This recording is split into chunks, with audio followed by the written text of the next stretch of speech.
Hi, நான் உங்க SK. என்னை பேச போறது முக்கியமான ஒரு விஷயத்தை பத்தி தான்.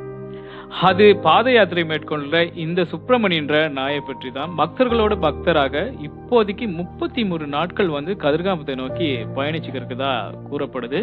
ஆரம்பத்துல பெருசா யாருன்னு தேடப்படல. ஆனா இப்ப 33 நாட்களை தாண்டிய பிறகு யார் இந்த சுப்பிரமணியன்னு இலங்கையில கூடுதலா பேசப்பட்டு வருது. காரணம் என்னன்னா, இந்த நாய் இன்னும் பயணிக்கிறதுக்கு சில நாட்கள் இருக்கிறது. அந்த நாட்களை எப்படி கடக்கும் என்று மக்களால் தேடப்படுகிறது. அது இல்லாம லொகேஷனும் ஷேர் பண்றாங்களாம். அந்த நாய் எங்க இருக்கு அப்படின்னு சொல்றது பாக்குறதுக்காக நிறைய பேர் போறாங்களாம். ஆனால் அது மட்டும் இல்லாமல் இந்த சுப்பிரமணியம் இனிவரும் காலங்கள்ல மலைகளையும் காடுகளையும் தாண்டி தான் போக வேண்டியிருக்கும். அதாவது குமண யாழ பகுதியை கட்டாயம் கடந்து தான் போக வேண்டியிருக்கும். அந்த பகுதிகளை எப்படி கடக்க போகுதுன்றதுதான் இப்போ பெரும்பாலும் எல்லோராலும் பேசப்படுகிற ஒரு விஷயம். எப்படியோ இறை அருளால இந்த யாத்திரை நல்லபடியா முடியணும். நான் உங்கள் எஸ்கே. வணக்கம்.